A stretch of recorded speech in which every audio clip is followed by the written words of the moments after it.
Hello, welcome to the Problematic Sticker anime podcast. The name's sort of self-explanatory, I suppose, in that it is an anime podcast, and the problematic sticker bit, well, you'll see soon enough, it involves stickers. So, I am your host, Neil Bolt, the one who knows the least about anime here, but is still hosting a podcast about anime. Not for long, so you can see that this only gets you so far before you have to leave and before the shame kicks in. And yeah, that time is coming soon, sadly. Joining me, I have no fancy things and intros for this one as I used them up the other podcast, sadly. So I could reuse them, but then I wouldn't have intros for everybody. So I'm not going to do that. So instead, I will tell you that Tim is here.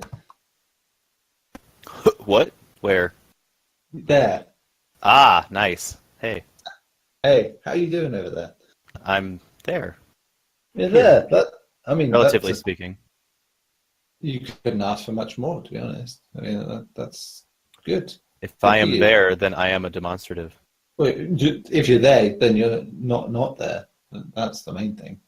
Right. We need to take away from this, which is what we want. We want you to be there and not there. Hashtag double negative. Yeah. The best. That's deep, man.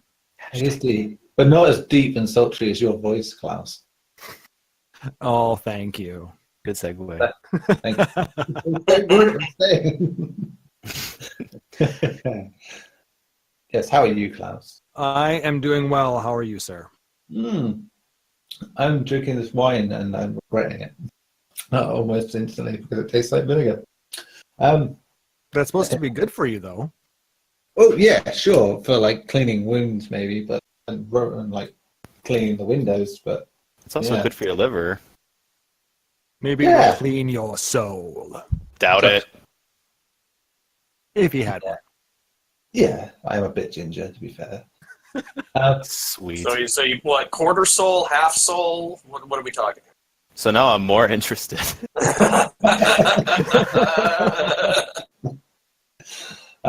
It's pre-show here, this bit, so no slapping at the old sticker yet. Don't worry. Anyway, also joining us is Gary. I'm here. You are good. I'm just checking. Ernest is back as well. Yeah, I'm back, baby. Back, baby. Woo! Yep. It's so early for me, but I'm back. It's so late for me. But your gift game is on point. We've learned that in the last seconds. Yeah. Oh, yeah. I forgot how good Ernest's gifts were as well. You sure that? I thought that was just real life. I thought that was happening right now. So He is a gift. He is a gift. Ernest is a gift from the Is heavens. this? Gift to mankind. He's a gift to mankind. Yes. All right, we've exhausted that joke, guys. Not true. Yes, it is true. Ben. he's really giving. You mean gifting? Yes. Right, I'm It never ends! Okay. going to count that as your contribution, Ben. Yay! Chris. I am here! And I think that's everyone. Yeah? I think we covered everyone. Good. So, on to the bit where I don't talk for a while because I don't understand what anyone's saying. But I do know what the titles are. I mean, that's a common occurrence, but here especially so. We're talking about the old weeklies. I suppose we start with My Hero Academia. Is that where we go with these things? And normally I cop out and say, Klaus, you have the voice of thunder. You start us off and tell us about My Hero Academia. All right. Before we start, I read a joke about My Hero on Twitter, and I've got to start it with this. What do you call a night of cramming at the Hero Academy School? You call it an all-nighter. Get out! Okay. Oh, that makes me so angry right now. That joke was Los Ultra! Plus ultra bad. Yeah. That was new game plus ultra bad. I'm dead. I'm dead. What, Ben? Are we gonna Detroit smash that final exam? Like, no. No, that one deserves the United States of Smash. 1,000,000%. Right, so Okay. before we start the radiation leaking off that shit joke, let's just focus on My Hero Academia and what this week.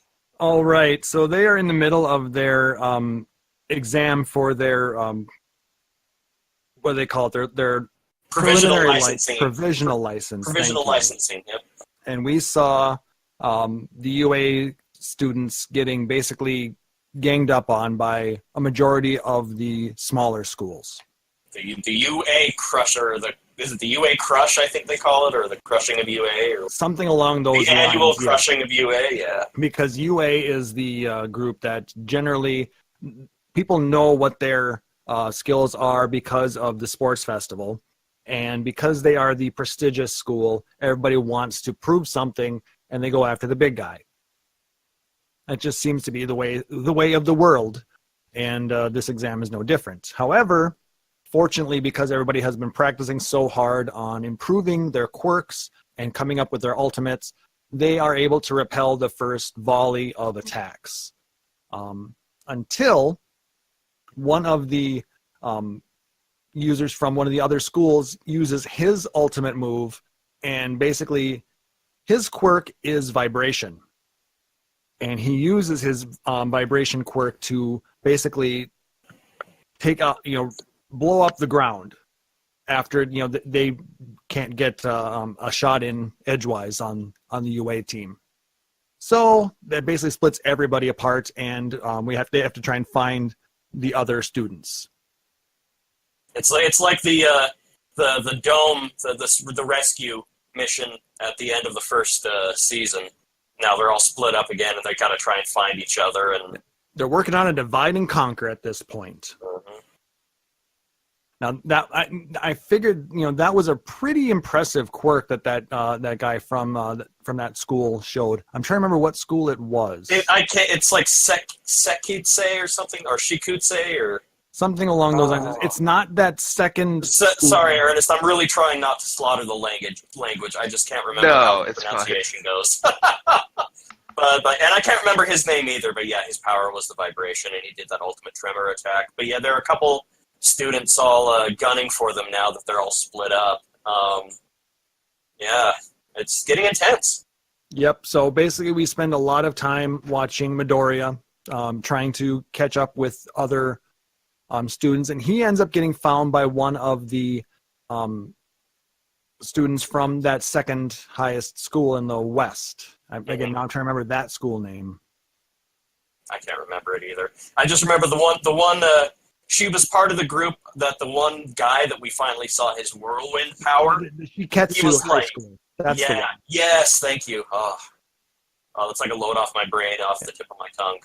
Yeah, thank God for all of the wikis for all this stuff, right?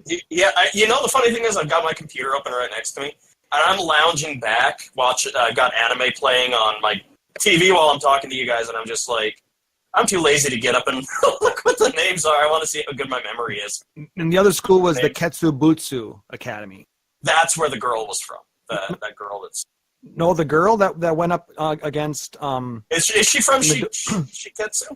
Shiketsu, yes. That's the second place school. They all have those hats. Right. And then that other group, the guy with the tremors, he was from the Ketsubutsu Academy High. Okay. Yes, that's the one where Ms. Joke is the teacher. Mm-hmm. All right, now that we've got that straight, the girl from Shiketsu basically sneaks up on Midoriya and gets a shot off on him, and one of his targets is now lit. And I'm trying to see what her name was. You're talking about one that attacked Midoriya? Yes. Warning, do not look into it too much because you will spoil some things. Did you spoil some things for yourself, Ben, looking into it? Yeah, spoiled some things looking into it. Oh, that's too bad. Let's just say it's someone we've already met, but we didn't know what their quirk was. Ooh, now I'm all right, let's not go any further. Anyway, she appears to have a quirk that allows her to basically disappear from the mind's eye. Yeah. If any of you have seen that X-Files episode, that's exactly the same thing. She exists in the blind spot, right? But they never said if that was her power or not. They just said that was what she was doing. They never said what the power was. Like, you know how they usually do an overlay, telling what the name is and the power. They didn't. Yeah. So the way she explained it was that she makes her opponent look away from her, and then she kind of just concentrates and disappears. Mm-hmm. So that's how she was able to sneak up on him, but he was able to get away because he was concentrating on her. That's the way it seemed, at least. Yeah. Kind of. If you keep paying attention, you'll actually notice her other quirk, her actual quirk. Okay. Basically, go back and watch it then. Remember, he was carrying what's the girl's name? Uraraka. Joe away, and then you find out that she changed. Yeah. He didn't grab her until a little bit after the battle was being fought. Yeah, but it's because this. The other guys ganged up on him from the Kua. Yeah. But that was the same girl. Remember? Yeah. She turned herself into her. Oh, really? So she's a shapeshifter, and so that's why I get what you're saying, Ben. She's somebody we already know. Yeah. Now you got my gears. So that's Utsushimi then? The schoolgirl, yeah. Okay. Yeah. Yep. So yeah, she has that. Okay. So then that's her other quirk is the one that she can change what she looks like. Yeah, that's why she was naked, because from what I can tell, she can change what she looks like, but she can't generate clothes. She doesn't have a body of her own. Well, she doesn't have like a. It didn't look like she was coated in anything. That would look like her body, wasn't it? That was her body. She was naked. Sand? Yeah. They just couldn't show her being naked because, What? Oh. But no, she changed again. Remember when she ran away and she was naked? Okay. They're like, oh my god, she's naked. Yes. But she doesn't have creation powers like... so she can't just generate clothes. She can only change her appearance. Yeah. Okay. But then, at least at that point, then they are found by the guy with the tape quirk and Uraraka found him again. Ochako. Yeah. The real one, I think. Yeah. And the guy with the tape, that's Sero, right? Yeah. Anta, Sero?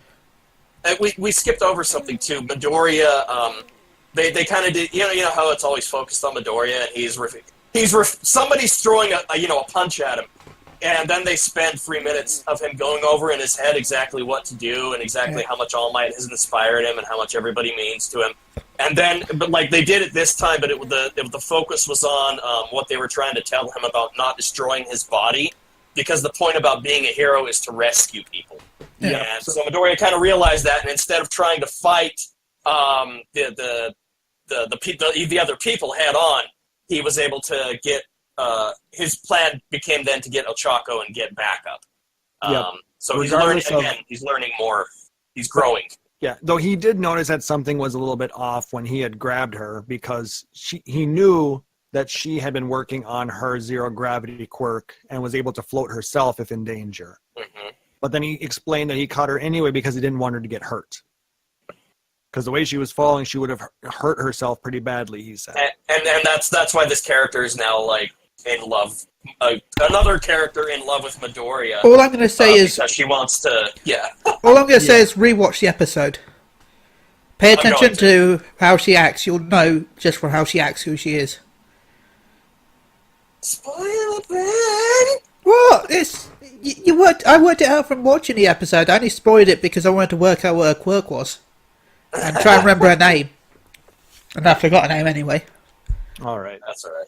And then we cut over to Todoroki. Yes. Who is off on his own in kind of an industrial area of the testing grounds. And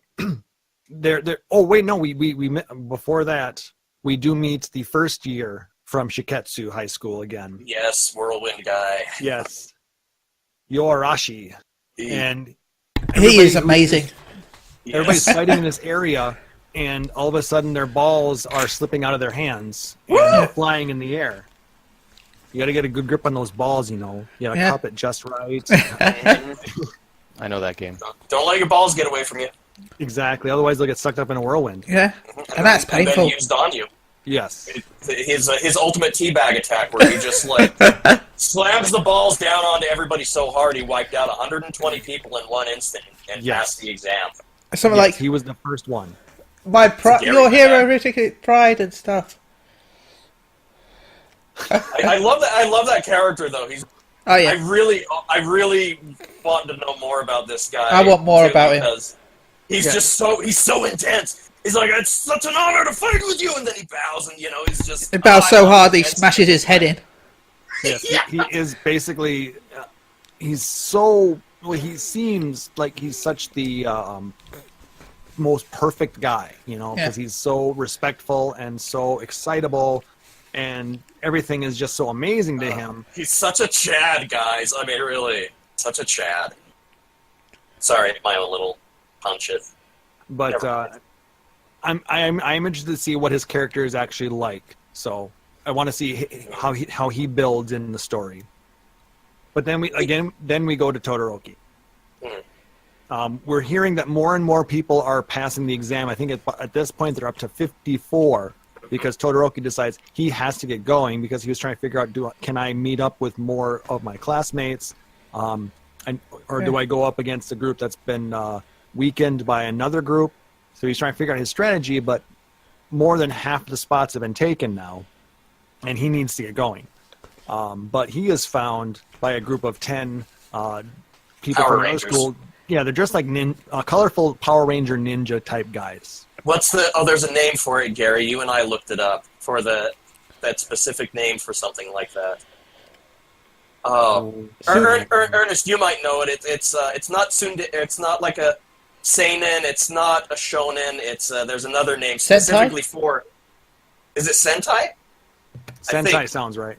Yeah, where it's colorful groups of guys doing flashy poses and all that. Yeah, Super Voltron, Power Sentai. Rangers. Yeah, Sentai is like the Power Rangers series in Japan is called Super Sentai. Mm-hmm. The Ginyu Force. Awesome, thank you. Yep. Yeah, the Ginyu Force. Super Sentai, yes. The Tournament of Power, the Ribrian and those guys were like the Sentai. Dude, what the... Yeah, Jiren Squad. The Pride Troopers. Yeah, the Pride Troopers are... that's why... sorry, I love 17 so much because he disrupts it. He's just like, what? They were open. Sorry. Tangent off. Chili, were you hoping that Hyper Rainbow Z was playing in the background? Yes, I was. When you saw them pop up? Yes. If anyone plays Final Fantasy, anyone who's ever played Final Fantasy 14, they did a summer event. Was it last year or the year before? Where 2 years ago, I think. Where they had a load of characters dressed up in like Power Rangers sort of outfits. Yes. And they had like music in the background. Oh, what were they called? What were they called again? I can't remember now. Anyway, we can the Posing Rangers. Yeah, we can talk about them on our podcast, Ben. But so he's basically taking these guys on, and they start attacking him. But he uses his ice as a defensive shield. But their leader ends up throwing different hardware at him. But then all of a sudden, as it gets through midair, it's growing and getting larger. Like he starts by throwing a hex nut, and by the time it gets there, tractor tire. Yeah, exactly. And so Todoroki then tries to melt some of it, but they don't melt. We come to find out that he made them out of tungsten, so he can't just melt them with his normal fire. Tungsten is a very high melting point. Science, interesting side. Yes, I love it. Quick, interesting side note. The guy I know Gary will recognize this too because we both watched Taboo Tattoo. Same exact power as that one chick from Taboo Tattoo that she carries like a little sewing kit full of sewing needles, and she does the same thing where she would throw them and they'd get large, so they become basically giant missile lances. And that's what it reminded me of with this guy with the nails and the bolts. Really cool power, and I'm digging these characters because they're everybody's pissed off at UA. And then that leader basically says, don't get cocky. You're not as good as you think you are, and we'll show you why. Because they've all been working hard, too, to become heroes. That's one constant that I've loved about all the characters that they show in here is how much, most of them aren't just waylay characters. All of them have their own dreams, goals, desires, why they want to be a hero. And they constantly remind us of that with even the smallest character development with these characters. We know nothing else about them other than maybe what drives them. And right now what's driving everybody is they want to prove that they're better than the great UA school, as they see it. So, Yeah, going into this, it's showing that UA is kind of at the disadvantage because everybody has this stereotype of them that they all think that they're better than everyone else. So, like I said, you're always gunning for the top. Isn't that funny, though? Like Class 1A gets that shit from Class 1B, and now all of UA is getting that shit from the other school. It's just this constant of everybody trying to be better than everybody else, which is good. It's all about the competition in this series. So yep. And that's basically where we end the episode. Mm-hmm. Another good episode, and like I said, I'm really anxious to see how the exam ends. I'm assuming they're being there a little over half done now. Yeah, I would assume that we're going to quick. We're probably going to be ending it on this next episode. Maybe one more afterwards, but Yeah, I really think there's, good. from what I heard, there's 3 or 4 more episodes. Maybe. They'll probably drag out like the last 3 places where Midoriya will be the last one to pass. For some reason, as strong as he is, he'll be the last one to pass for some god-awful reason. And because plot armor and... Well, he's going to help his friends first. Yeah. Yes. He's going to make sure everybody passes first before him because that's how he is. Yep. He's probably going to be the first one to not get it. I'll hate that again. I hated that about the last tournament where he was the only... he didn't get through. I know it's supposed to add character growth, but... Finals or the semifinals. And yeah, it just made me think of Pokemon. Ash, where every league he enters, he loses. Yes! All the time he lost! He's worse than Goku. He loses all the damn time. It's like, please, my hero, just don't have Midoriya lose. It's like, oh, come on, give him some credit. Give him some win. Yeah, he's actually done really well. Let him win once. Just let him win. The way they're doing these stories, it's keeping people interested, though. Yeah. I mean, I'm really looking forward to the next episode every time I finish one. Oh yeah, same. So I'm really happy with this series. Yes, it's been exceptional, and as I've said before, keep it coming, the Academia team. You guys are doing great. But take a little break if need be, because we want you to keep coming, but don't get too tired. Yeah, I don't even want to go into the problem of the anime industry right now. But yeah, don't kill yourselves for our entertainment, but you guys are doing awesome. Don't blow it all. At least not all at once. Yeah. Thank you. Thank you. Yeah, that's it. I had a wine glass in my hand. I couldn't do it. Just smash the wine glass down, dude. It's not extreme enough. It's something really cool for it. So, I think what do we have to do? it was actually pretty extreme. My money would be on Chris, to be honest. Being the one. I probably... Yeah, I agree. It's probably going to be Chris or me. Yeah, you'll come up with it's so innocent but quite filthy things that just shock you to your very core. Anyway, on that note, Boruto. Boruto's. What happened in the Boruto?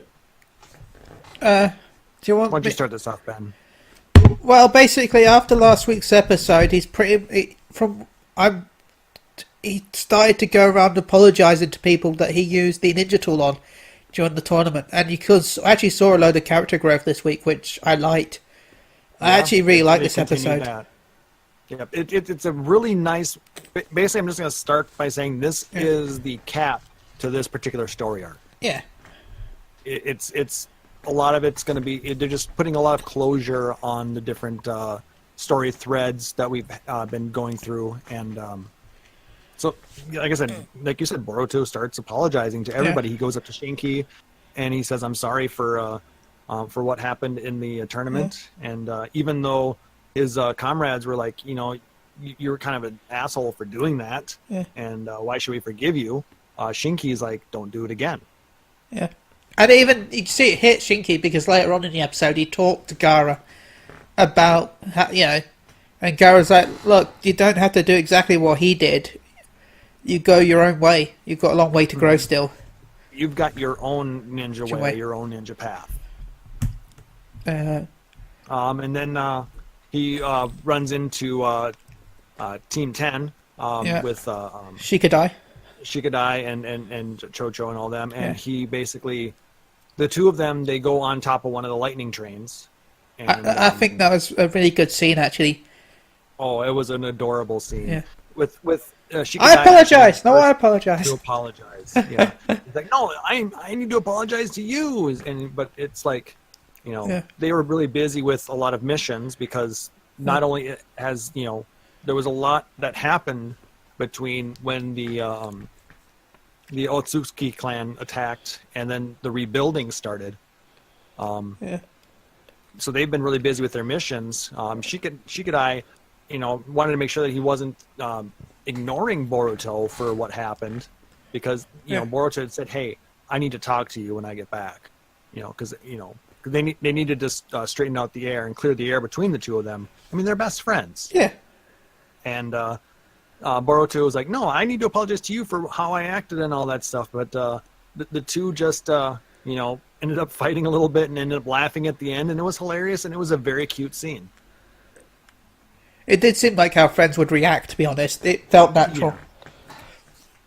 But yeah, it was a good episode. It was a lot more relaxing. And then later on when they're...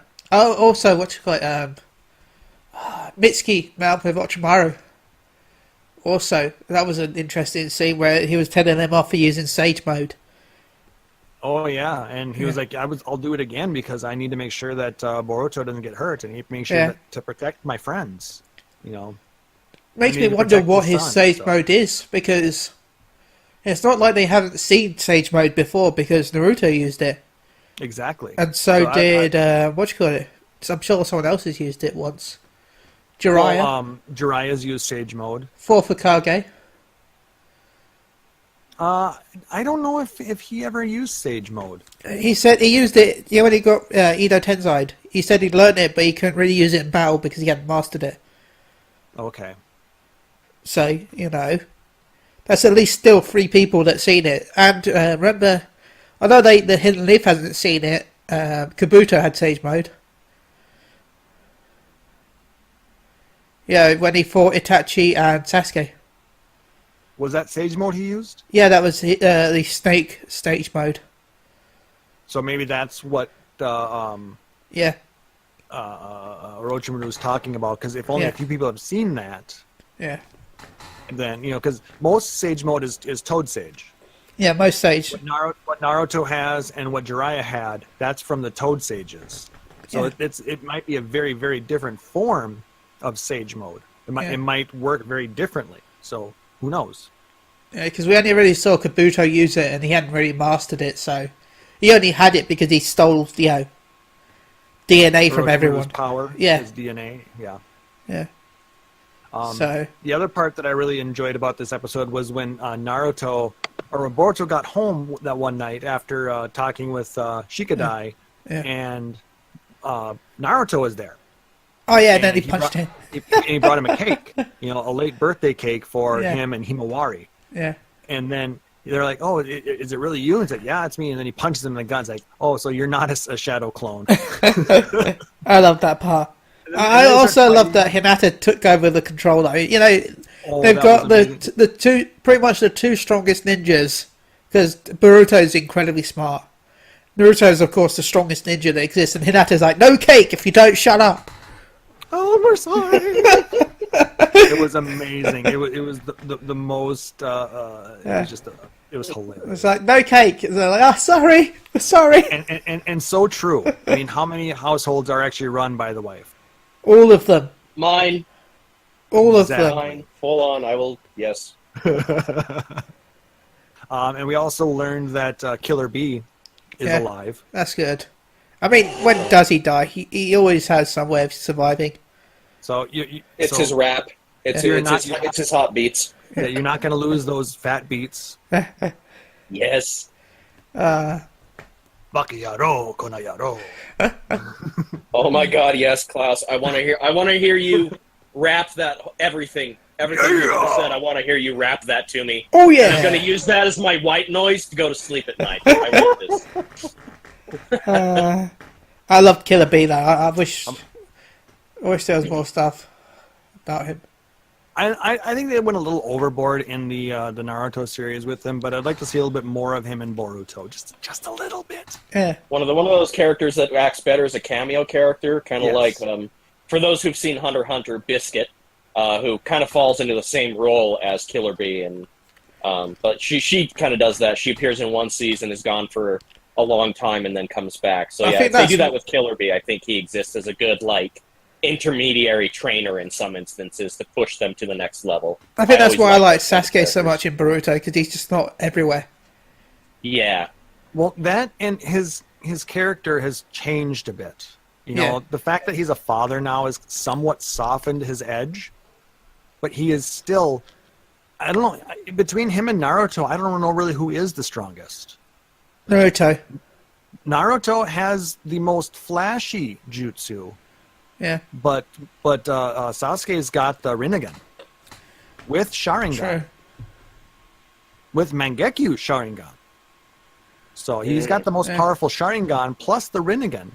Yeah. You know, so that right there, I mean, what he can do is just, huge. I mean, you saw what they did in that fight against what's his face, and they basically did the planetary devastation move. True. So they're stepping up to DBZ level here, huh? Yeah. They are. Well, they already are, aren't they? Because the villains are interdimensional. So That's actually been, since we're talking about Naruto, that's kind of been a bar I've seen a lot of in anime forums and anime threads, and that like who could beat who in a fight. That's kind of a bar. If they can destroy a planet with one punch, then they're on that level of, okay, we see where they're at. Could Naruto beat Goku? No, dude. Goku can destroy a planet in one punch. Naruto can take down a mountain. And so I see that argument used a lot. So that's kind of what's their maximum capability of destruction is kind of the ultimate resolution to who wins what fights. Well, the problem with using that analogy in this instance is the fact that you'll never see it because Naruto will never use his power for destruction. Yeah. Right. And also, that's why it's a fun game to play. Also, it depends on if say Goku's in Naruto's universe, would Goku's attacks count as ninjutsus? See, I've heard this because it's all about the theme that you see between all of these shonen. Yeah. It seems like it always comes down to ki. Yeah. Who has the most ki? Who has the most unique ways of using ki? Drawing from their inner power, you mean? Yeah, pretty much. Or utilizing the power that's around them in the case of Sage Mode. Because Sasuke's Rinnegan would have the ability to absorb Goku's attacks. Or at least... But Goku has far more power within, as we can obviously see. So I think that... I mean, obviously you're comparing apples to oranges in some instances, but... Probably a discussion that we can maybe have on another type of episode. All I know is fight would go something like this. Goku and Krillin arrive in the universe. Goku attacks Sasuke. Sasuke uses the Rinnegan to swap bodies with Krillin and kills Krillin. And they bring it back and have to gather the Dragon Balls to bring it back to life. Yeah. Yes. I want to see this crossover now, Ben. I really don't. Well, they did the crossovers with One Piece, the Dragon Ball series and the One Piece series. Oh, Naruto already did a One Piece. And their eating contests. I mean, One Piece has been everywhere though. They're kind of whores. Naruto's already done a crossover with Dragon Ball. It's I can't remember what game it was. I think it's Storm 3, where you could get a Goku outfit for Naruto, and then the other game had a Naruto outfit for Goku. I thought you meant that there had been a crossover between in the anime. I'm like, not in the anime. That'd be amazing, but no. But there is an anime crossover with Toriko, Dragon Ball, and One Piece, and there's an eating contest because they're all, those three main characters eat so much.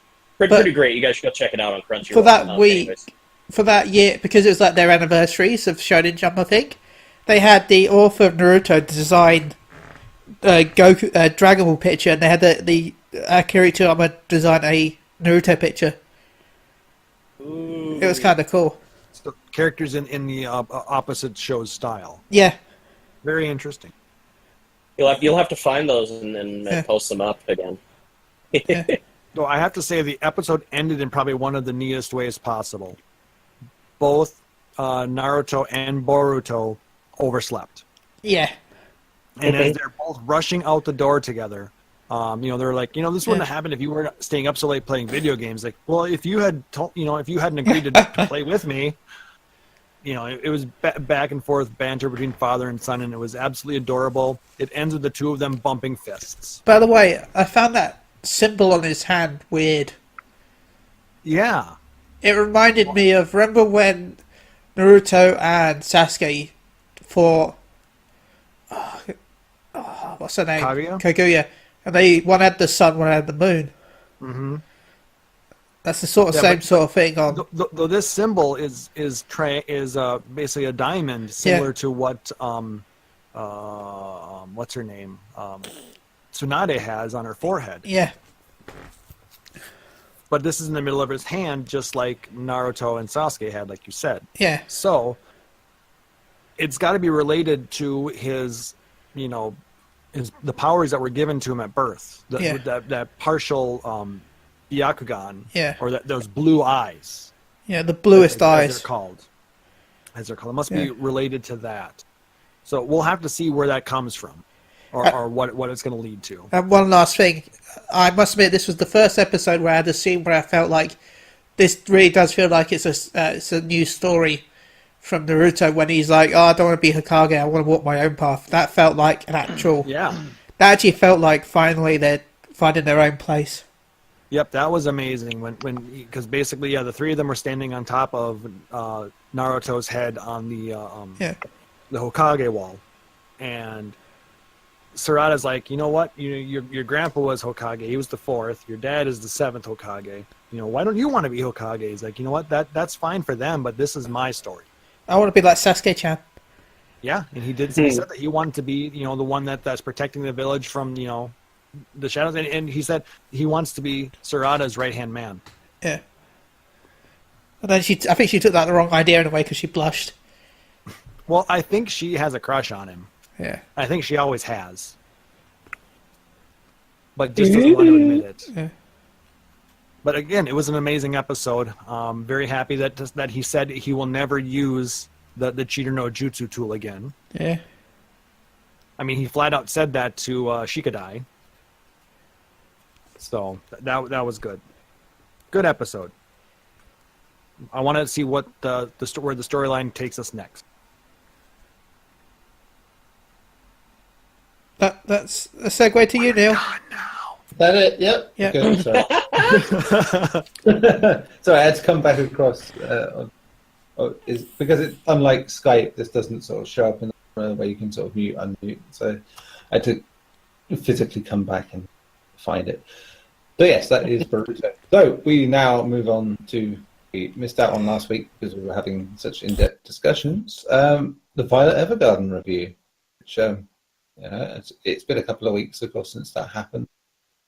But I have to say, before we just start up our discussion last week made me have to go back and rewatch Akira. Oh yeah, same. Yeah. Yes. Nice. And I realized that the edition that I have was actually from the 2001 re-release. All right. It was totally redubbed. Yep.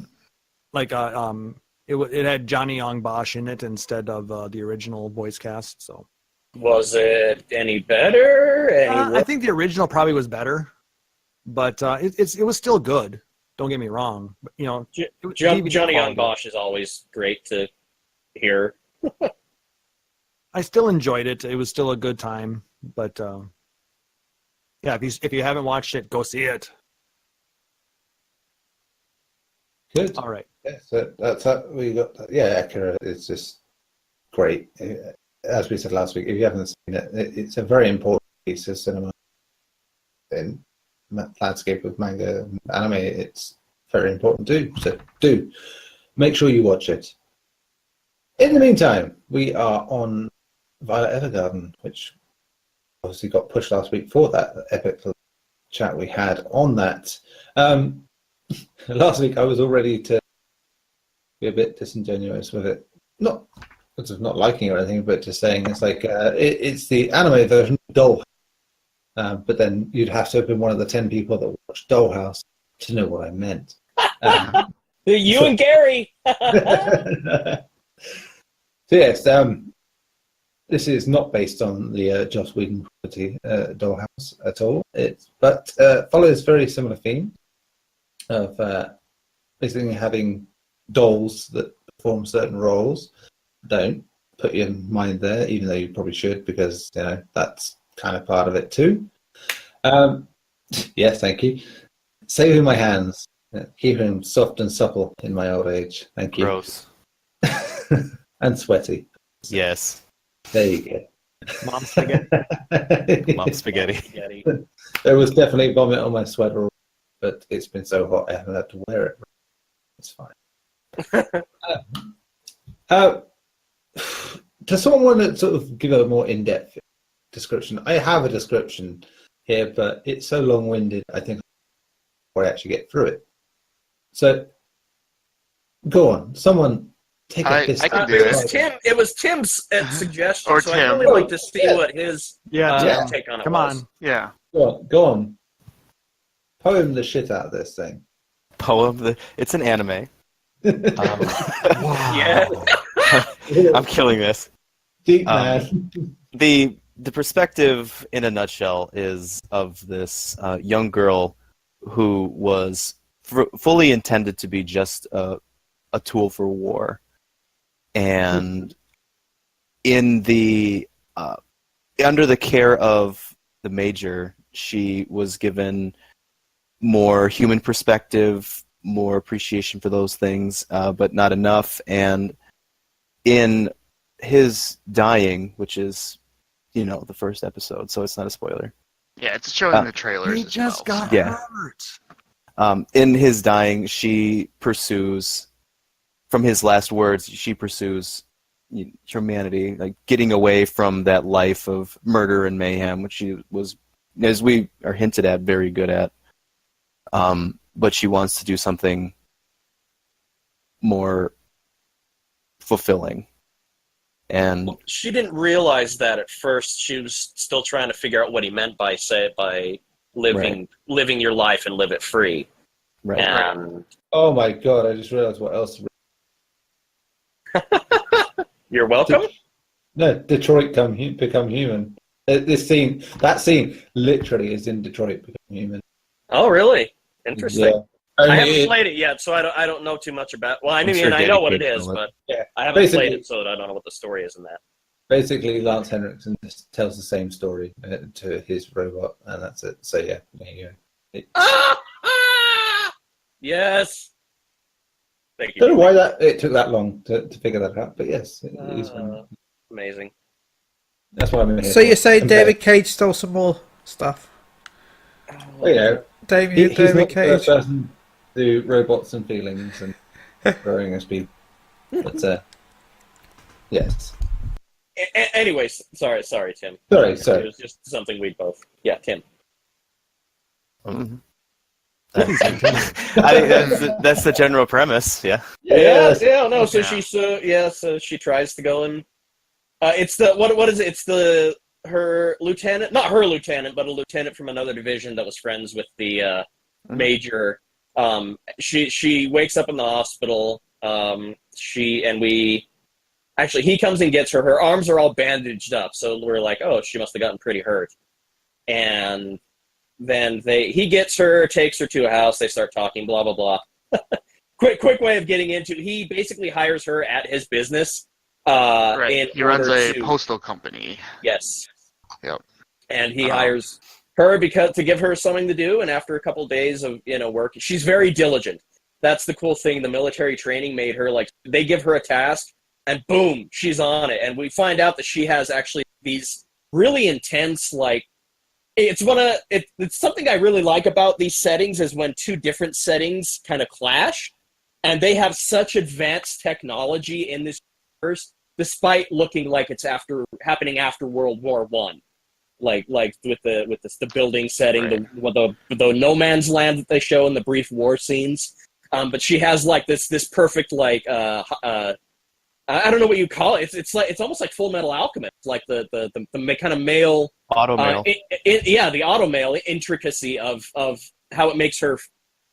She can control these hands to do this immaculate typing, like 200 words per minute. Insane ability when she starts working for this postal service as a automail doll is what they're called, right? Right, and that position doll. Is yes, auto memory doll. Yeah, I mean the setting is interesting because it's kind of post World War and then like Victorian sort of era, put together, and the position she ends up wanting to do is that automail doll where people come to them and ask them to write letters, and so it's kind of like a client-based relationship where the customer comes, they say like what they want to say, and then the automail doll writes it in a more elegant way to make it sound fancy. They try to get the soul of what the customer is trying to say and put it down on paper. Mm-hmm. The messaging. As we see in a lot of the episodes, a lot of the people who come in don't necessarily know how they want to present their message. So it's up to the memory doll to coax that out and get it for them. And another thing is that the ability to read and write is not commonplace in this world. Mm-hmm. With the old regime being replaced, the old regime put in like a standard of ignorance where the people couldn't read and write regularly. Like education was something that only the privileged received. So now in this new perspective after the war, they're offering a service for those who can't do it for themselves. I mean, even Violet when she was in the military, she was taught how to read and then write later on. So. Mm-hmm. So, I mean, it's something that they were trying to institute as the war was going on, but there's still a lot of rural areas where people can't, they're not literate. So that's definitely a problem. And as we see, this kind of comes to a head because though very diligent and very hardworking and forward, she initially is not very good at transcribing those feelings out because all of the first couple letters are basically very military. She's extremely literal. Mm. She takes everything at face value. She does not read into any of it. It's all, very succinct, very specific, and very non-poetic. And the main cause of that problem is that she can't empathize early on. She lacks, being able to feel emotion and understanding human emotion. Her upbringing, I mean, she was an orphan at an extremely young age, then was taken in by, actually the major's brother is who brought her in, and he was a Navy officer, and he gave her to his brother, the major.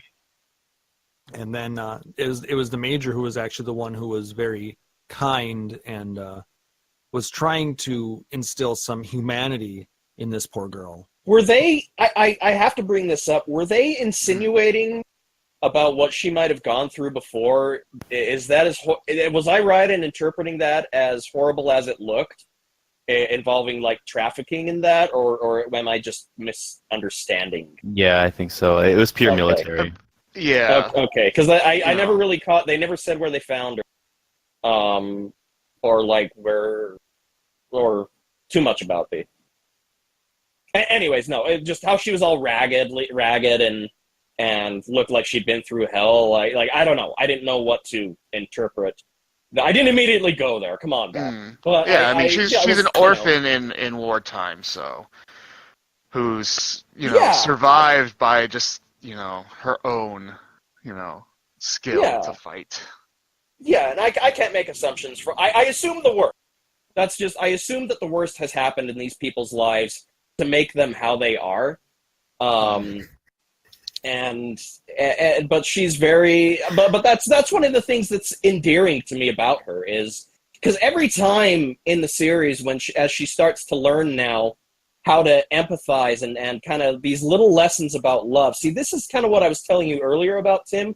The series progresses as you would expect, that she learns lessons each episode about certain things, and each time it's very impactful.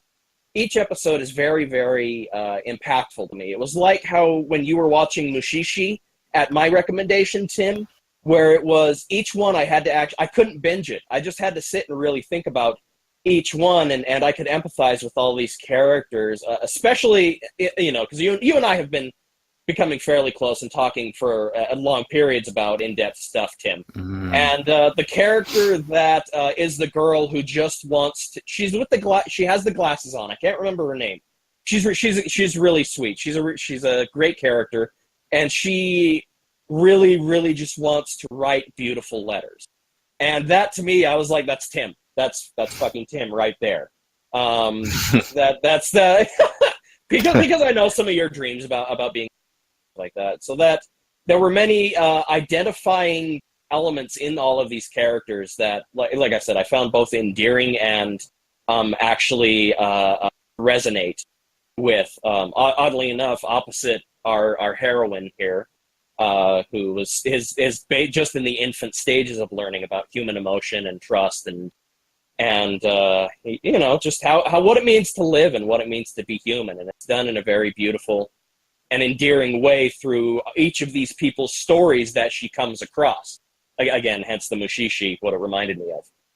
What she actually reminds me of, now that I think about it, Lieutenant Commander Data.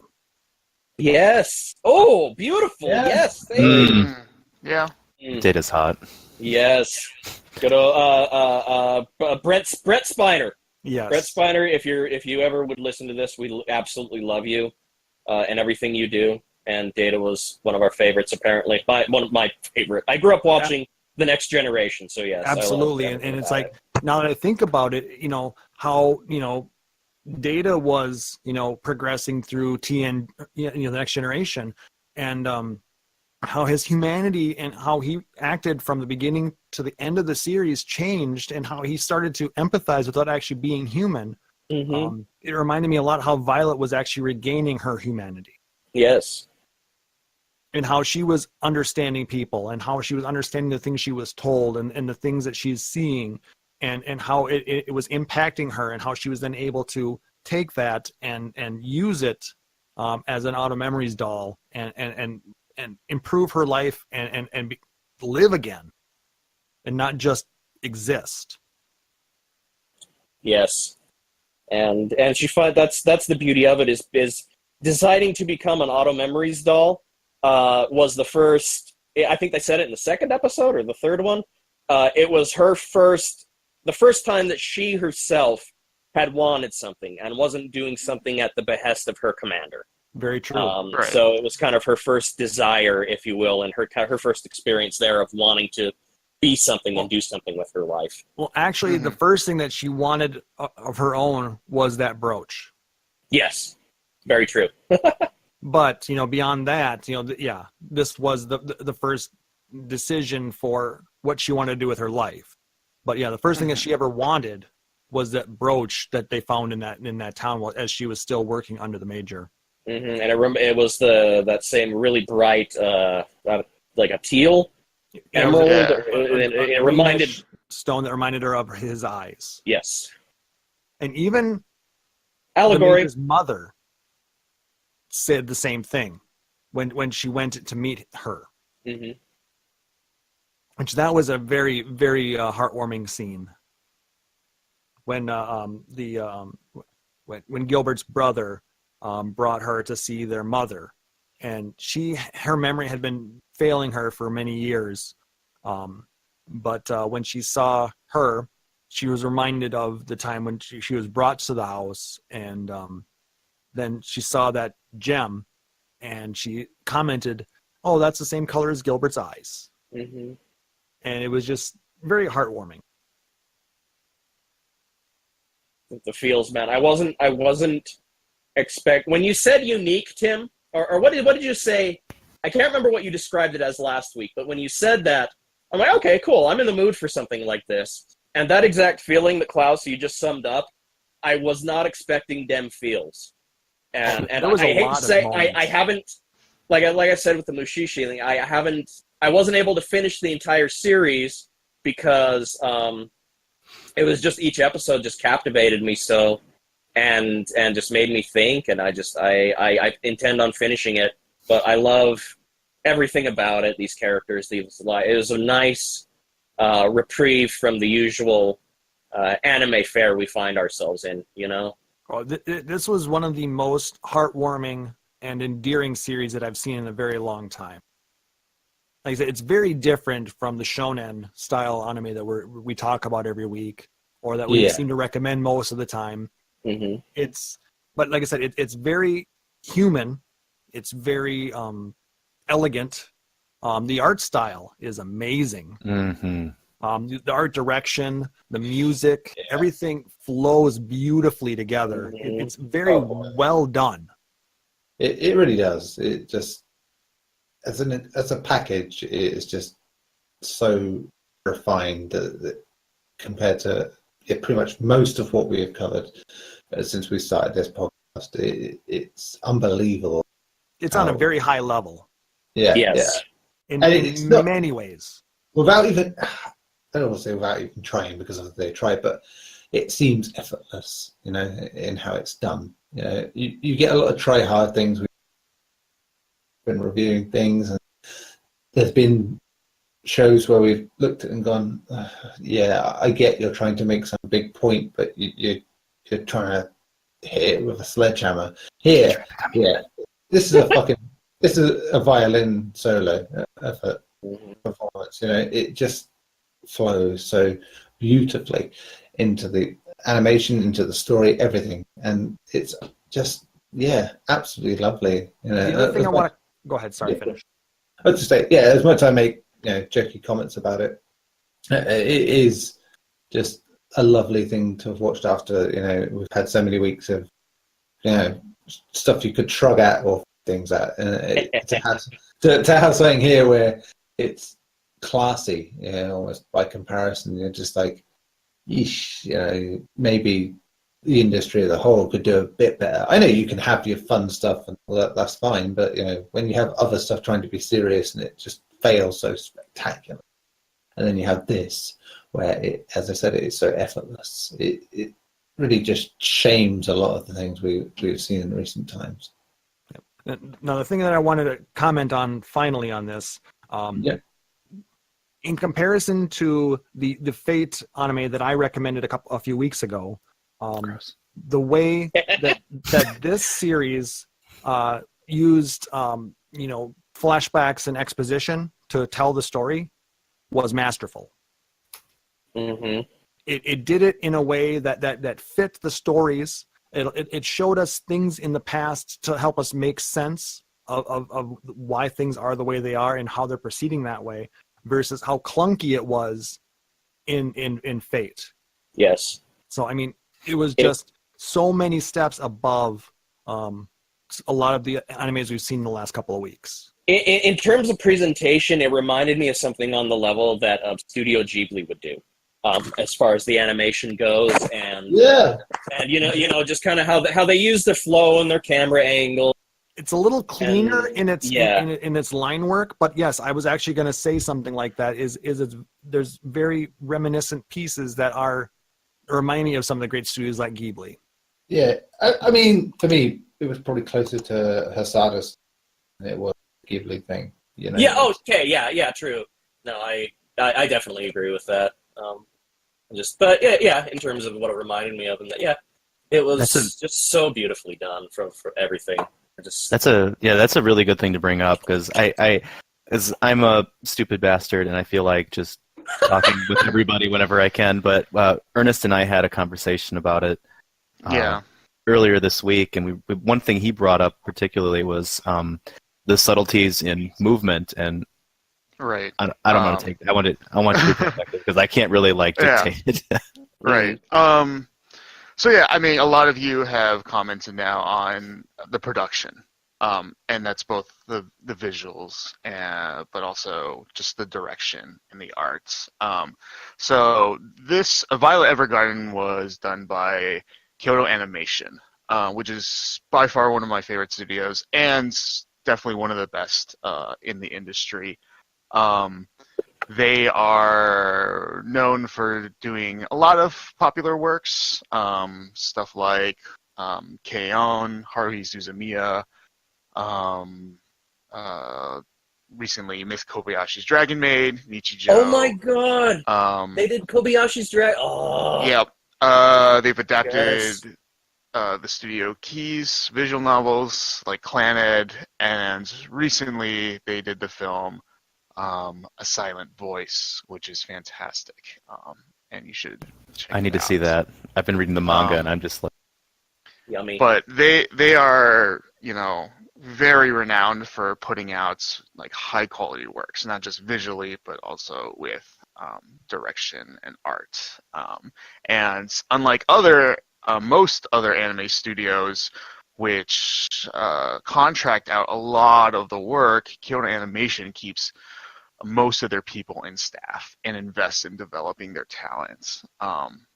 And so that's why they've just got this high quality. And what Tim was bringing up with character movements and using those to convey emotion, that's a big signature of the Kyoto Animation style, especially specific directors like Naoko Yamada, which is she is one of the few female anime directors in the industry. Yeah, and it's just I got the wonderful opportunity last October. Every 2 years they do kind of a fan convention. They have a con for fans in Kyoto, and I got to see a bunch of the animators working on an episode of Violet Evergarden. So they had just set up their work desks and workstations, and just seeing the artistry that was going into it, in every step of the process, from drawing the in between animations to fill in all the key animations, to the coloring, to the CG. I think this is a series that uses CG very well and blends it very beautifully. Secret to CG is that you don't know it's there. That's the right. lightning in a bottle for good CG. Look at how Starship Troopers still holds up to this day, and you tell me that isn't. Yeah, so less is more, isn't it? Mm-hmm. You use a little of it. It's not such. You shouldn't base it on CG, but you should use it just the top touch up stuff. Mm-hmm. You certainly shouldn't use it to erase a mustache, for instance, and then try and pass that off as a normal human being, or even an alien that looks like a human being.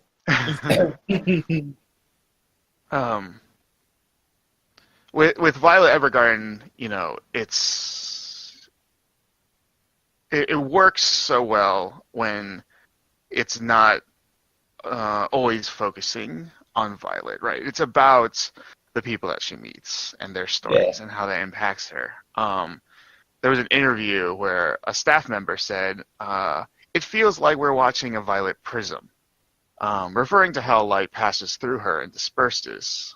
She's not a mirror.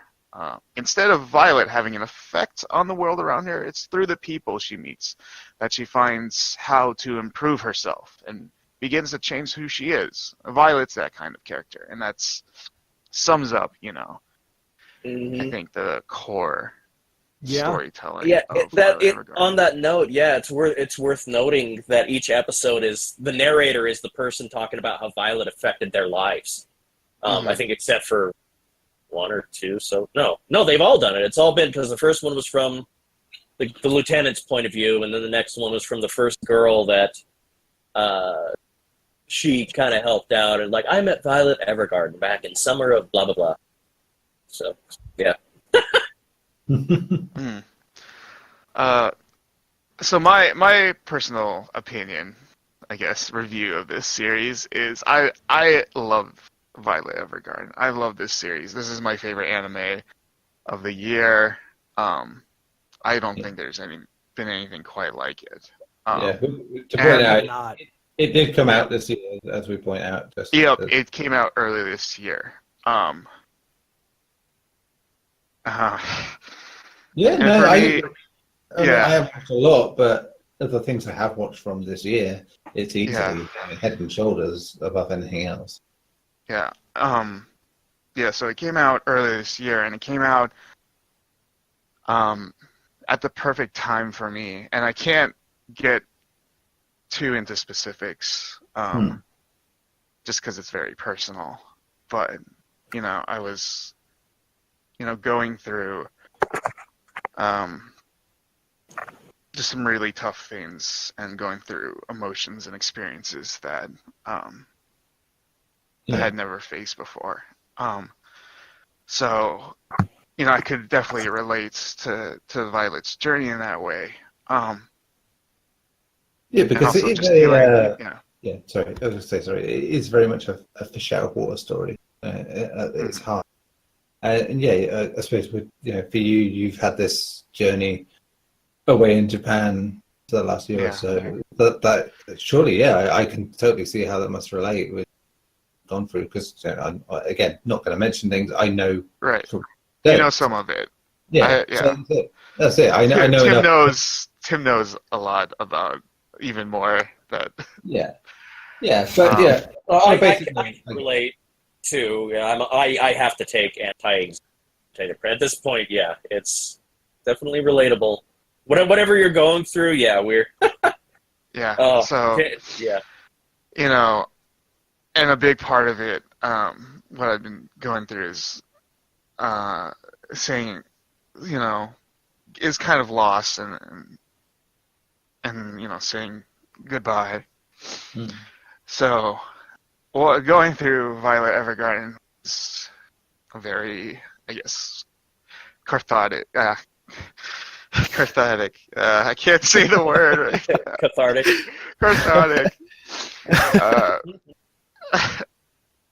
Experience, and just hit me so hard.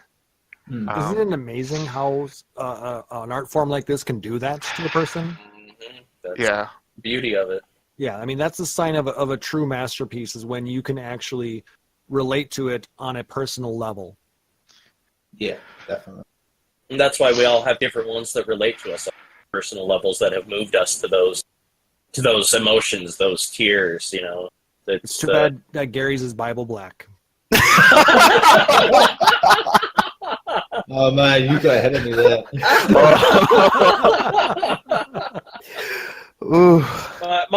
Mine's Monster Musume, so I can't say anything at all. Oh man, that was almost it. That was almost the most destroyed my laptop. I'm sorry, Lance, I didn't mean to interrupt you there, but no, it's all good. We all keep emotional moments lighthearted, and if they're happy emotions, then this is a happy emotion. That when something like that moves you to the point where you even might change a little bit who you are because your outlook has changed, or you feel that it's not emotionally, it was expressed for you in a way that you didn't know how to express otherwise. These mediums, these books, movies, anime, for us that these can have these effects on us by, as you said, or Neil said, I believe, through masters of their medium and doing this. See that all of this is still capable and it's only getting better. There's going to be at this point in my life, I've realized there are masterworks that I am not going to be able to enjoy my life is too short, and there aren't enough hours in the day. So to find these gems, these true works of art that can do this to us, is to me one of the best parts of life. And experience other people's works, and that's why they should always be encouraged and enjoyed and shared. And yes, so this was a very, for my opinion, what it's worth, this was a very, very amazing experience. Obviously, it didn't impact me as it did Ernest, but thank you for recommending it, Tim, because this was very moving. Yeah. A very moving series. Enlightening, I think, and I know certain members of the staff here that adore Nier Automata for covering similar ground in some regards, but I think this distills it better. For me personally, I just think this was the way I wanted to see that sort of thing done. I can see that. Yeah, this is it. This is the way having seen it done through several ways means in recent years, this is the best way I've seen it done in recent times, and that's the greatest thing about it. And I can see that. Yeah, Ernest may have had this very personal thing. Even me, there's things about it. You just have that sort of alienation to a certain extent that you can relate to. You, as much as we may be people who may not have the same outlook as other people, and that in itself can be like being in a fish out of water situation where you're like, the hell, I don't really know how to react to this, and you make awkward comments. But for us, we're more aware of it than Violet is, and we have to learn the hard way in a lot in that sense. Well, that's the point of stories, isn't it? Like we have a very limited perspective, kind of going on what Chris was saying. We only have our lifetimes, which can seem like a lot, but in a global perspective, it's very little. So the stories are what we can use as our gateway into something far greater than our lifetimes. Yeah, and I mean, it's something that did this, when we talked about the game Razor Finch. We said we do like specials on games, like on a podcast, and that's the only one we did because it was that impactful. Because it made that much of a thing that to talk about it. That we related so much to it. It's so good when any medium does that to you, and it really was the case with that. And so I can totally respect where Ernest is coming from with this. Mm-hmm. Yeah. And I personally, part of the reason I recommended it is because this is the kind of thing across all mediums that I seek out. I mean, as we've all mentioned, we have those things we do, just entertainment things. And hell, I even found that Angry Video Game Nerd, but even in that, I found something more profound than I thought I would get from it. And that's the kind of thing I look for. And it's never something that like you can find. You just kind of like come across it. Yeah, so looking for is kind of like the wrong way to put it. It's the rewards of exploration. Get outside of your comfort zone. Go try something new. Look at something new. Read, eat, whatever. Something new every day, and you'll find those moments abound. You'll find bad moments. Right. But hopefully the sum total will be more good moments in your. That's just par for the course because we got dumb voters and Fate Extra out there. It's gonna happen. Sure. Yes. I think even if you sword guy. Sword guy. Sword guy. Sword guy. Just don't. This is the wrong time. Just don't. I did mention it by name earlier for that.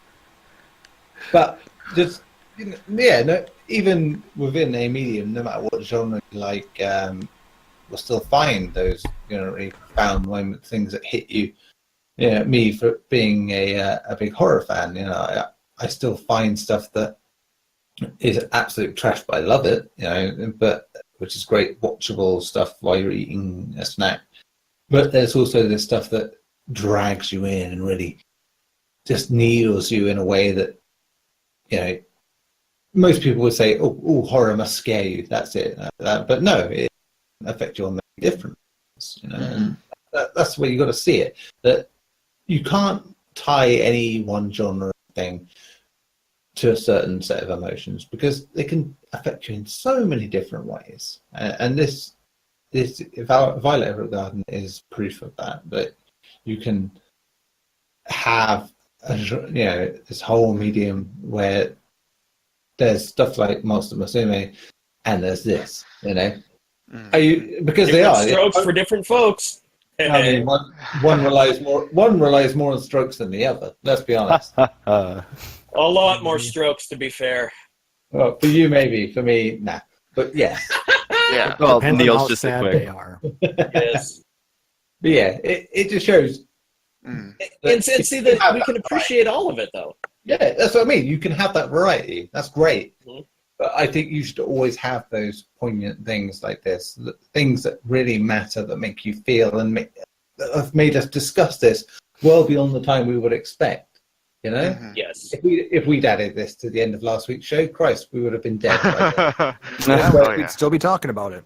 Yeah, exactly. And that is why we gave it the respect to move this to this week, because we knew that it would take this time to talk about and really dissect like this. Absolutely. That's it. So yeah, Violet Evergarden. Something I really appreciate about Violet Evergarden is how it treats war and doesn't really glorify it.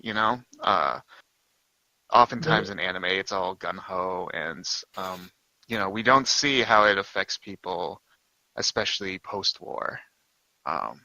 Yeah. And so we see that through several of the stories, and of course Violet herself, who starts going through kind of a form of PTSD.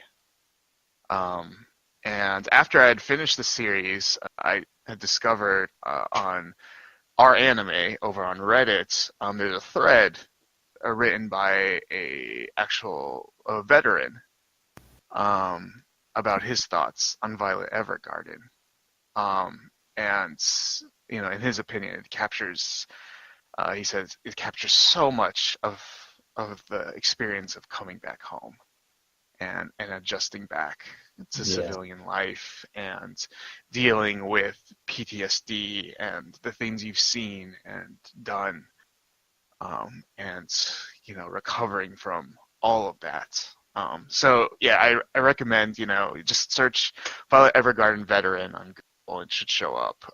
Yeah, I mean, if you UK or US, you'll probably find this on Netflix. It is there.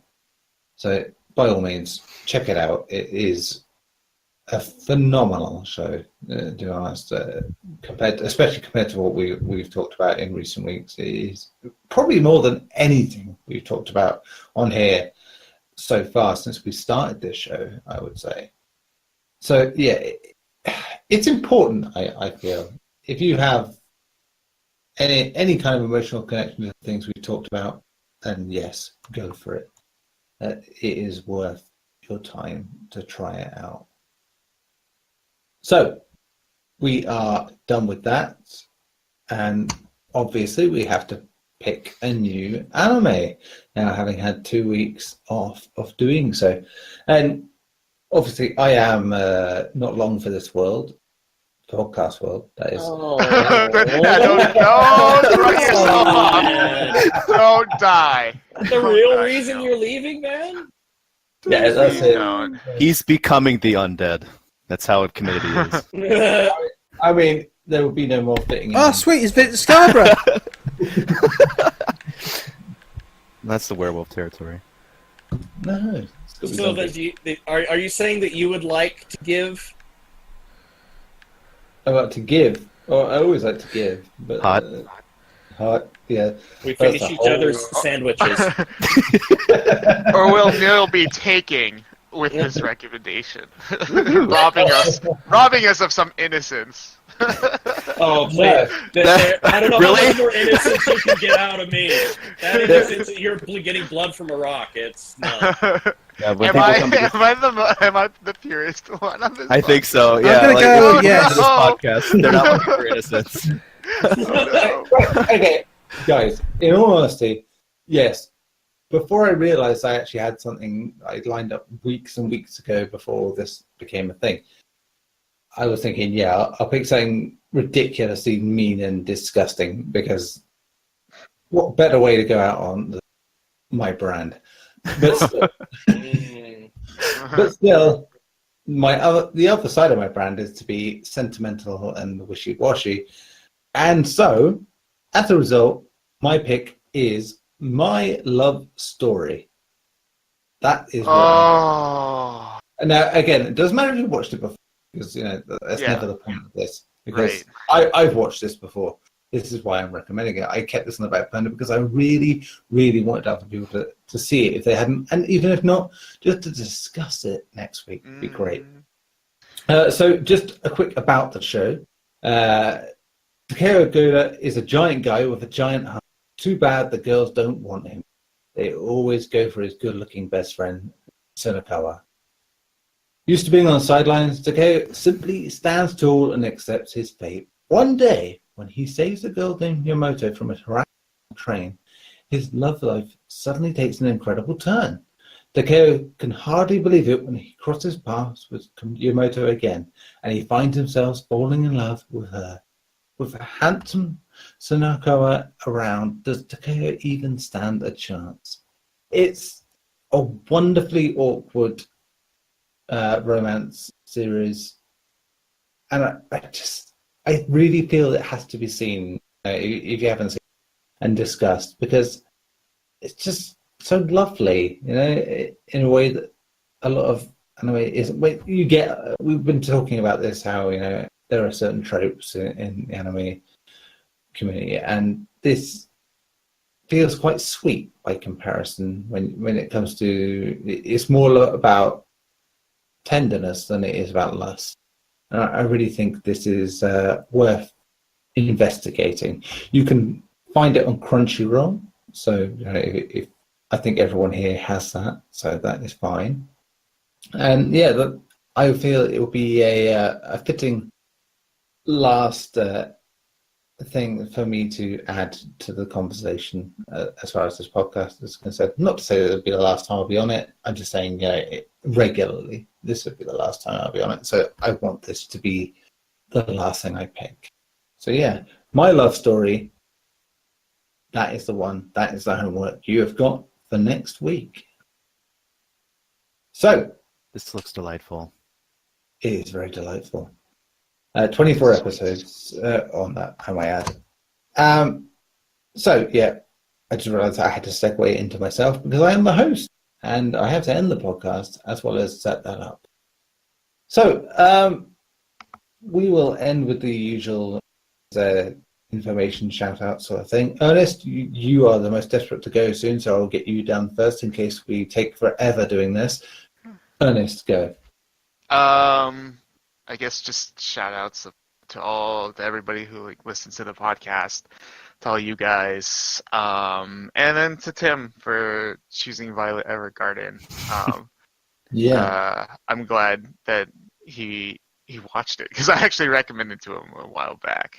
I've been recommending it to people, trying to get people to watch it because I don't think it necessarily always grabs people at first. So that's great. Yeah, I mean that is a thing with a lot of anime, in terms of shows, especially that it's tough to get you involved early on, and you kind of have to persevere through stuff, and that's almost part of the mantra now, and you do it anyway, and because you expect maybe 1 out of the 4 or 5 times you'll get something that's really worth doing that for, and this was that one.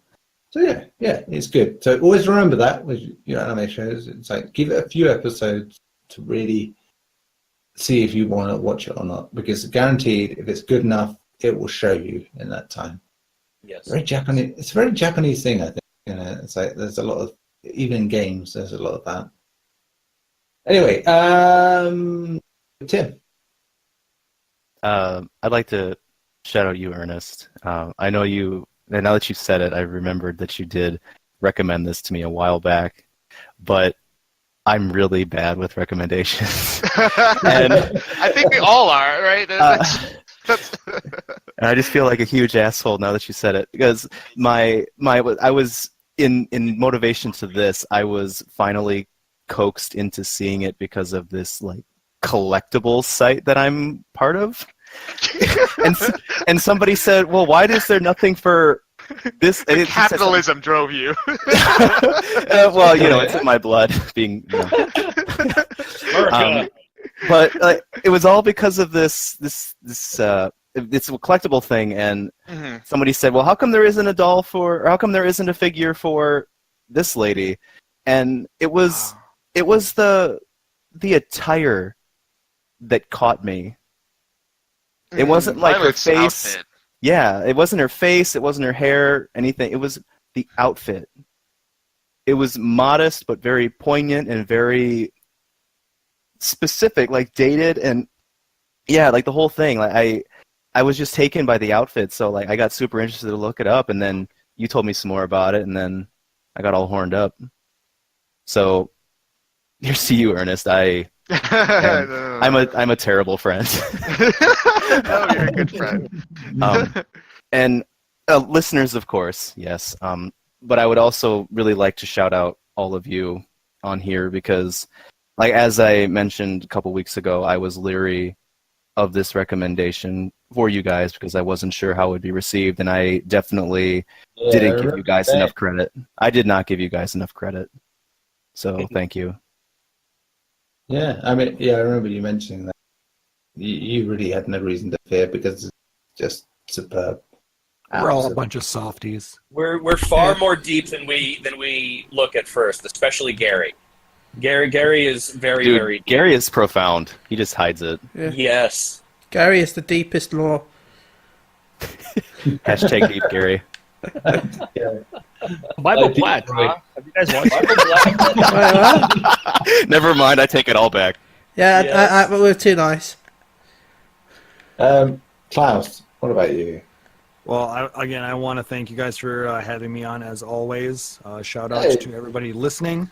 Hope you guys are enjoying our banter on these different anime series. Hope we're not destroying it too badly.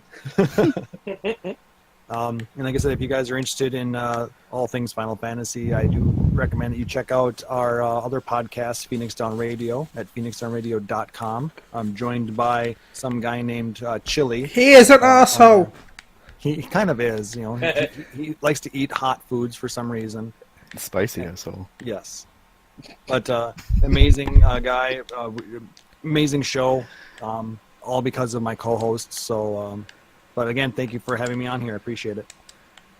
Fantastic. And Ben, because you like talking in fast motion at this point. I'd like to shout out to Klaus. Thank you for joining us. I always enjoy being on the Phoenix Down Radio show at www.phoenixdownradio.com or twitch.tv/phoenixdownradio. Shout out to Maelstrom Radio, is also at twitch.tv/Maelstrom Radio. Shout out to She Heals I Tank at twitch.tv/She Heals I Tank. Shout out to everyone that's been listening. Shout out to Ernest. It's nice catching up with you again. It's always good. Thank you. And a shout out to my stream on Wednesday. Go check it out at twitch.tv/PSU Live, where I'll be raising money for charity and you can pay to put me in pain. So if you want to see me in pain, come check out the stream from 8 PM BST to 8 PM BST. It's going to be for Extra Life, correct? For Extra Life, correct. Is it going to be for the Phoenix Down Radio Extra Life campaign? Phoenix Down Radio Extra Life campaign. My goal is to reach $100 extra in that 24 hours. How much does somebody have to donate to get you to eat one of those spicy sweets? $20. How much? $20 for the Ghost Pepper, $40 for the Carolina Reaper. Okay. I'm remembering that. I think I've got that in my head. And if you want to be extra thing, I'm going to be playing Overwatch. And I've decided, I haven't set the goal yet, but because of, I'm going to play if I get into a match where it's like capture the flag, where you got to capture the base and then you've got like 2 rounds. If someone donates enough money, I will put a couple in my mouth and try and keep them in my mouth for the entire round. Oh my! Wow, that is wow. So you're saying you offer different paid services? Yeah, basically, depending on how much you pay, depends on how much pain you put me through. So just Ben, what's your top price? If you're asking, you can't afford it. Oh, I haven't decided yet on that price. I was thinking around $50. Hey now, I might be able to afford more. Everybody who's going to be watching you is going to go to prison because they're essentially helping you commit suicide. Hey, You want? if you want to, if people donate enough, I have something that can burn your skin. It's that hot. It's called what's it called now? Basically, it's 6 million Scoville units. It's a hot sauce, and you're supposed to wear gloves to touch it. So You're gonna put it on the tip? Why would you put that in your mouth? You've never said that before, Gary. So yeah, I guess if I raise enough money, I don't know how much I'd have to be for that, but I guess I could taste it. Just the tip. No, Ben. All or nothing, Ben. Come on.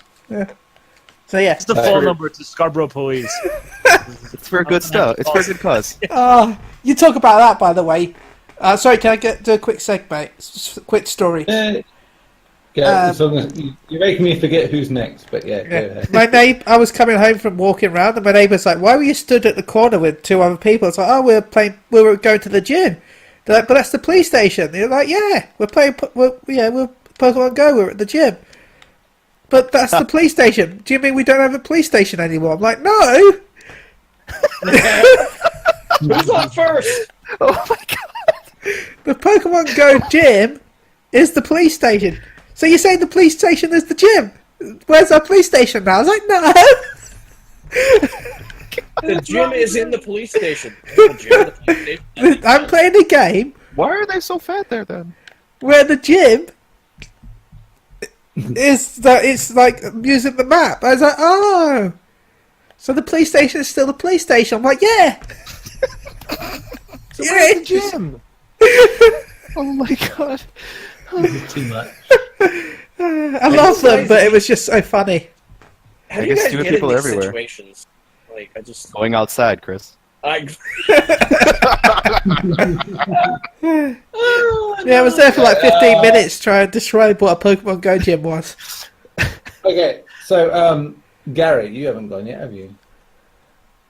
I haven't gone for a lot of stuff, but yes. Neither have I, but that's the peril. Go for it. Well, a shout out to you guys. Shout out to family, friends, everybody who's listening. Couldn't join us today. At Doug Laush at JGLAUSH on Twitter. Yeah, and I think that's everyone, isn't it? Everyone's had their shout and shot. Yes? No, Shot. but it's cool. We're pushing the clock here, and I can just sit back and... Sorry, Chris, I thought you'd already gone. Sorry, go ahead, Chris. I've just been so loud and obnoxious for the past 4 hours. You mean That- sexual? Yeah, well, hey, beauty's in the eye of the beholder, and You're not helping by going off this tangent. So don't kink shame me, Barry. Wait, His kink is kink shaming. Wait, beauty's in the eye of the beholder. Well, I guess that explains why I'm half blind. No, I'm just having fun. Friends, fans, family, love you all.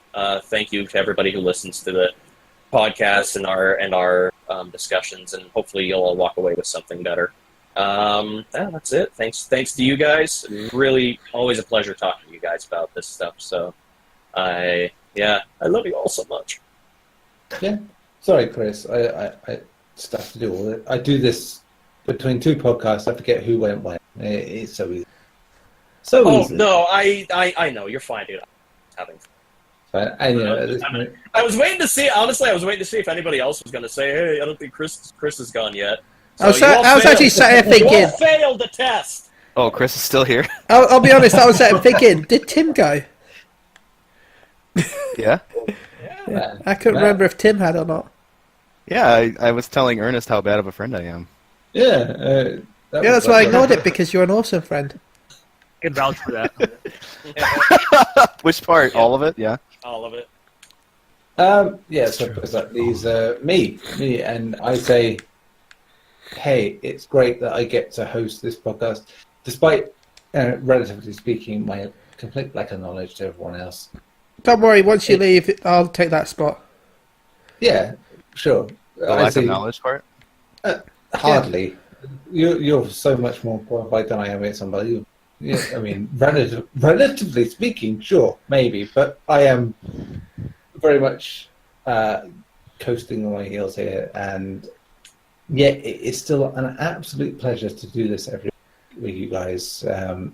I have to say, I am absolutely enamored with speaking about last week with Akira, especially, and then there's so much passion. You know, we do the Unchained podcast, and it's such a jovial thing because, you know, video games, we talk about them, no problem.